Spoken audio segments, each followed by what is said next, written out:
नमस्कार, मैं हूं मनोज मनु। बड़ी बहस में आपका स्वागत। देश में क्या सब कुछ ठीक ठाक चल रहा है? आज बड़ी बहस में हम ये बड़ा सवाल पूछेंगे क्योंकि आज राज्यसभा में जया बच्चन ने बयान दिया कि देश को बंटवारे की तरफ ले जाया जा रहा है। जया बच्चन की बात खत्म होने पर सदन में हंगामा होने लगा, लेकिन उनका यह बयान कई सवाल खड़े कर रहा है जिस पर आज हम चर्चा करेंगे। लेकिन सबसे पहले देखिए एक खास रिपोर्ट। अभिनेत्री और सांसद जया बच्चन ने राज्यसभा में कहा कि देश को बंटवारे की तरफ ले जाया जा रहा है। अब कोई विदेशी इसका बंटवारा नहीं कराएगा, बल्कि भारत में रहने वाले लोग ही इसका दूसरा बंटवारा करेंगे। सर, अभी क्या हो रहा है, इस देश में फिर से विभाजन होने वाला है। वो कोई विदेशी नहीं करने वाले, हमारे देश के लोग ही करने वाले हैं। रिलीजन, कास्ट की बेसिस पे ही और ऊपर से भाषा की बेसिस पे। हमारे देश जया बच्चन छोटे राज्यों के गठन के खिलाफ भी बोली। धर्म को लेकर राजनीति पर जया संसद में गरजी।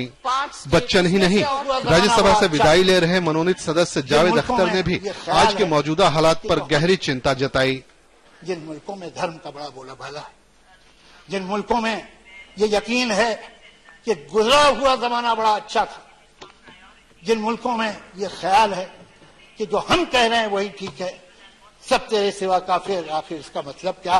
सर फिरा दे इंसान का ऐसे खप से मजहब क्या? जिन मुल्कों में ये खप वो कहां गए? दादरी से लेकर जेएनयू तक पिछले दिनों जो कुछ हुआ वो किसी से छिपा नहीं है। देश में असहिष्णुता के नाम पर राजनीति ने नया सियासी बवाल खड़ा कर दिया। लेकिन अब संसद के अंदर इस तरह के बयान ये सोचने के लिए मजबूर करते हैं, क्या वाकई में कुछ गलत हो रहा है? समय के लिए अनामिका रत्ना के साथ सुमन कुमार। शायद ही कोई राजनीतिक दल होगा, शायद ही कोई राजनेता होगा, देश का शायद ही कोई व्यक्ति होगा जो इस तरह के हालातों को देखकर दुखी नहीं होगा जब उसे पता चल रहा है, पता चलेगा कि हां, हमारे देश में कुछ ऐसा घट रहा है जो वाकई देश के लिए ठीक नहीं है, देश के भाईचारे के लिए ठीक नहीं है। तो वाकई कौन दुखी नहीं होगा?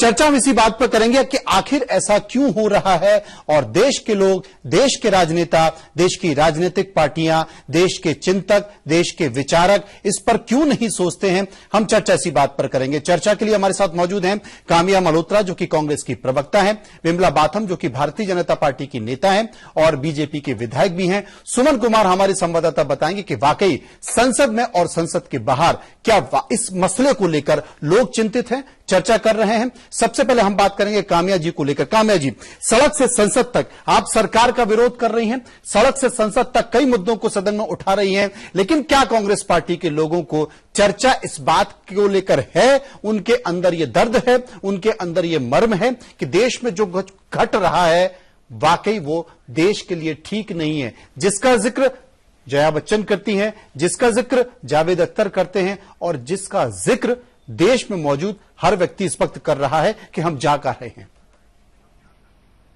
बिल्कुल, मैं इस बात से बिल्कुल सहमत हूं और मैं अपनी बात इस बात से शुरू करना चाहूंगी कि 3 मौकों पे हमें सबसे ज्यादा डीप पोलराइजेशन जो देखने को मिला है वो सबसे पहले मेरा ख्याल इंडिपेंडेंस के टाइम, फ्रीडम मूवमेंट के टाइम, दूसरा जब डिमोलिशन हुआ बाबरी मस्जिद का, और अब 22 महीने हो गए हैं इस सरकार को and all that we have seen is division, hatred, absolute hatred, ugly violence. 22 महीने में ये सब देखने को मिला है हमें। इनके जो सांसद हैं, इनके जो मंत्री हैं, जिस तरह की बयानबाजी करते हैं, उन्हें मतलब दोहराने में भी शर्म आती है जिस तरह की बातें उन्होंने अपनी स्पीचेस में कही हैं। साध्वी निरंजन ज्योति हैं, वो कहती हैं कि भाई द फाइट इज बिटवीन रामजादे एंड हरामजादे। जैसे मैंने कहा, ये बातें दोहराने में भी शर्म आती है। मुख्तार अब्बास नकवी साहब हैं, वो कहते हैं कि if you want to eat beef go to Pakistan. फिर दूसरे इनके मंत्री हैं जो कहते हैं कि भाई अगर आप मोदी जी के लिए वोट नहीं देते हैं तो आप पाकिस्तान जाइए। वीके सिंह है जो दलित बच्चों को वो कुत्तों से कंपेयर कर रहे हैं। I mean what is this, where are we going? एक चीज इन लोगों को बिल्कुल समझनी पड़ेगी कि अगर हमें डेमोक्रेसी कायम रखनी है, secularism is a part of democracy, और अगर हमें डेमोक्रेसी जैसे मैंने कहा रखनी है, सेक्युलरिज्म को तो हर हालत में बचाना होगा। जी विमला जी, और जो बात काम्या जी कर रही हैं, उन्होंने साफ तौर पर यह बताने की कोशिश की है कि सत्ता में बैठे लोगों के साथ देश के बारे में सोचना चाहिए, देश के लोगों के बारे में सोचना चाहिए, क्योंकि संविधान की शपथ उन्होंने ली है, लेकिन उनकी तरफ से इस तरह के बयान आते हैं, वो देश को बांटने की कोशिश कर रहे हैं। क्या वाकई भारतीय जनता पार्टी के ऊपर जो आरोप कांग्रेस लगा रही है वो सही है? आप इत्तेफाक रखती हैं इस बात को? बिल्कुल गलत आरोप हैं, और मैं इस मंच से कह रही हूं कि जो जेएनयू में हुआ क्या वो सही था? और इनके नेता, सुप्रीम लीडर जो इनके हैं, सबसे बड़े नेता, वो जेएनयू जाते हैं और उनके साथ खड़े होते हैं जहां पर भारत विरोधी नारे लगते हैं, जहां ये कहते हैं भारत के टुकड़े टुकड़े हों, भारत बटे और पाकिस्तान जिंदाबाद, जहां ऐसे नारे लगते हों, और वहां पर आप मुझे बोलने दीजिए। मैं आप बोली, मैं कुछ नहीं बोली, आपने इतने इल्जाम लगाए, मैं चुपचाप सुनती रही। आपने कहा कि उन्होंने इस बात का साथ दिया। आपकी सुनने की बारी है, आप सुनिए। उन्होंने इस बात का साथ नहीं दिया। आप सुनिए मत घबराइए, घबराइए मत। हमने नहीं घबराया, हमने सुनी पूरी बात आपकी। ऐसा नहीं, जो अपनी बात पहले हमें पूरी बात करने दीजिए, कह सकते पूरी बात करने दीजिए हमें। आप क्यों घबरा रही हैं? सच्चाई का सामना करने के लिए आईना दिखा रही मैं आपको। कहिए। आपके नेता वहां जाते हैं, आपके नेता दुनिया भर के बयानबाजी ऐसे करते हैं, उसको हाफिज सईद का वो फोटो लिए घूमते हैं। आप बताइए, जी करके बात करते हैं। और जिसको न्यायालय ने सजा दी, कोई बीजेपी पार्टी ने या हमारी सरकार ने सजा उसको नहीं दी, उसको न्यायालय ने सजा दी।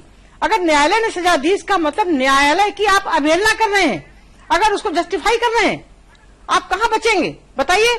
आप देश विरोधी लोगों के साथ खड़े हैं। और एक बात और मैं बता दूं आपको, जो देश विरोधियों के साथ खड़ा है वो भी कम गुनहगार नहीं माना जाएगा, चाहे आप कितने राष्ट्रवादी हो। लेकिन अगर गलत लोगों के साथ खड़े हैं तो आप भी उतने ही गुनहगार हैं। आपने क्यों नहीं रोका? सुमन के पास चलते हैं। सुमन हमारे संवाददाता संसद में मौजूद रहे, तमाम राजनीतिक गलियारों में वो घूमते रहते हैं। सुमन, जब ये सरकार बनी थी उस वक्त ये चर्चा हो रही थी कि बात बिजली की होगी, सड़क की होगी, स्मार्ट सिटी की होगी, जीडीपी की होगी, बात इस बात को लेकर भी होगी कि हम कैसे चीन के मुकाबले खड़े हों, निर्यात पर होगी, आयात पर होगी। लेकिन बात अब कहीं दूसरी ओर जाती दिख रही है। बात हो रही है कि भारत माता की जय कौन बोलता है, नहीं बोलता। बात इस बात को लेकर हो रही है कि हिंदुत्व क्या है, कट्टर हिंदुत्व क्या है, सांप्रदायिकता क्या है, हम कहां आ गए। क्या इस बात को लेकर संसद में चर्चा होती है? राजनीतिक दल आपस में इसे चर्चा करते हैं कि क्या राजनीति इसी के लिए है? कोई गरीब के बारे में नहीं सोचता, जिसके पास घर नहीं है उसके बारे में नहीं सोच रहा। अचानक से यह बहस कहां चल निकली है? क्या यह राजनीतिक है या बनाई गई है?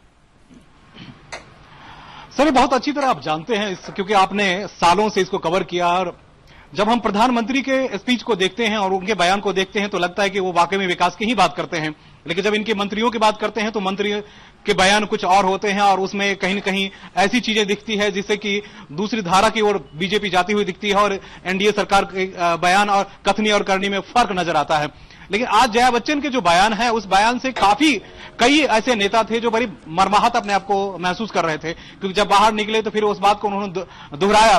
जावेद अख्तर जब जिस बात को उन्होंने दोहराया उस बात को लेकर भी काफी देर तक चर्चा होती रही। वो सपा के भी सांसद थे, बसपा के भी सांसद थे, इवन और कई पार्टियों के सांसद थे। इस बात को काफी देर तक चर्चा में ये बात रही और बात बार बार यही दोहराती रही कि आखिर ये हो क्या रहा है और किस बयान को लेकर हम चर्चा कर रहे हैं और किस बयान को लेकर खासकर राज्यसभा की बात होती है तो वहां जो बहस होनी चाहिए, क्योंकि इस बार लगातार बहस हुई है, बहुत सारे मुद्दों पे बहस हुई है, लेकिन ये जो मुद्दा है ज्यादा आहत किया है कि आखिर देश जा कहां रहा है। देश में विकास की बात होनी चाहिए, विकास की बात हो तो जरूर रही है, विकास की गति पे चर्चा होनी चाहिए, लेकिन आखिर ये बीजेपी के नेता या कांग्रेस के नेता या दूसरे ओवैसी की हम चर्चा करते हैं, उनके बयान की बात करते हैं, उन बयानों को लेकर ज्यादा बयानबाजी हो रही है और उस पर राजनीति ज्यादा हो रही है।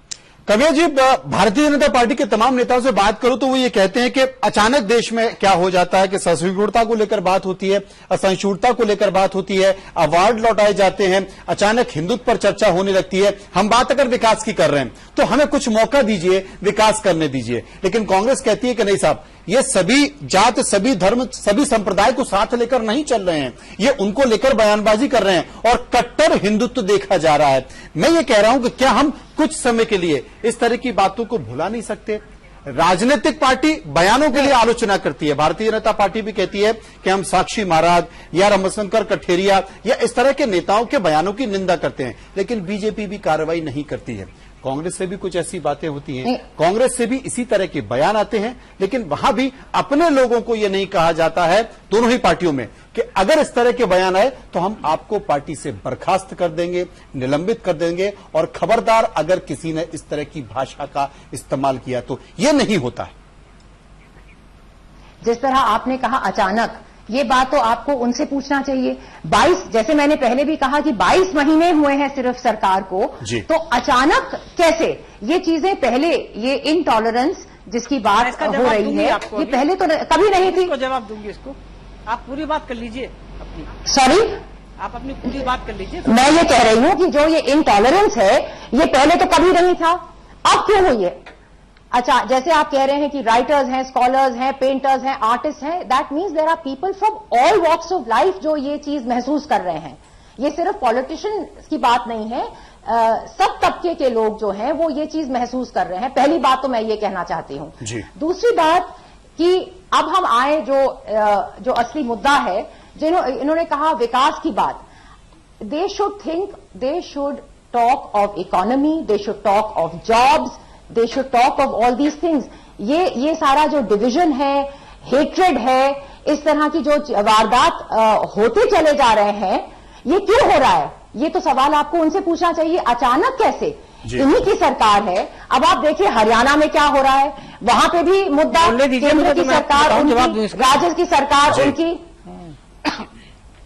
जब अनुपम खेर ने, छोटा सा मैं उदाहरण, जी बिमला जी बताएं। जी मैं ये कह रही हूँ, एक मिनट, मैं ये कहना चाहती हूँ, एक सेकेंड मुझे खत्म करने दीजिए। जी कामिया जी बताएं। जहां तक, again I will go to another point, जहां तक भारत माता की जय, जय हिंद, ये नारों की बात है, तो ये कोई हमारे स्क्रिप्चर्स में और हमारे किसी रूल बुक्स में नहीं लिखे हुए हैं।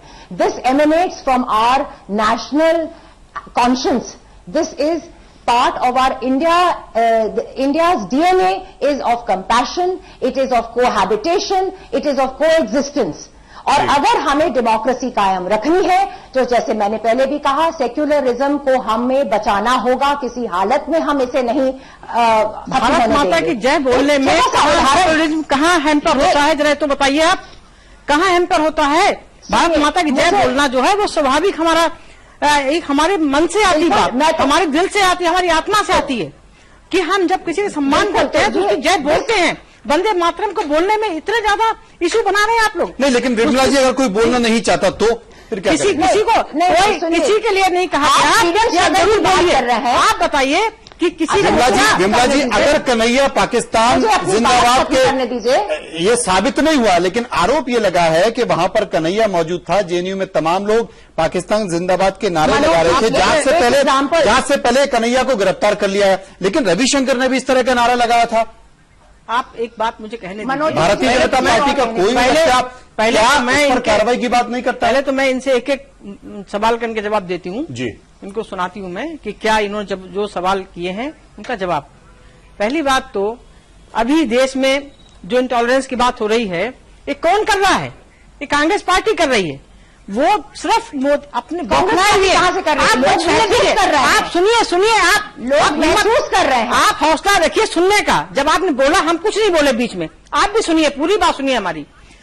सत्ता से बाहर कांग्रेस जैसे ही आई, बौखलाने लगे कि अरे मैं सत्ता से बाहर कैसे हो गया, और वो भी एक चाय बेचने वाला प्रधानमंत्री बन गया और पूरी पावर के साथ बना। पहली बात इनसे ये बर्दाश्त नहीं हुआ। ये कह रही सारा देश जो है, सारे पत्रकार वापस कर रहे। मैं कह रही हूं मुट्ठी भर, मात्र 5% भी ऐसे लोग हैं जो पत्रकार, साहित्यकार जो भी हैं जिन्होंने वापस किए। वो तो मोदी जी ने उनको अवार्ड नहीं दिए थे ना, तो वापस तो वो कैसे उन्हें कर सकते? उनका उनसे कोई लेना देना नहीं, उनकी स्वीट बिल है, वो वापस कर रहे हैं। ये 5% सिर्फ लोग हैं ऐसे, और वो भी कांग्रेस की उनकी बैकिंग है उनके ऊपर, पूरी कम्युनिस्ट की और कांग्रेस की बैकिंग है उनके पीछे। नहीं तो बताइए इतना बड़ा इशू बन सकता है?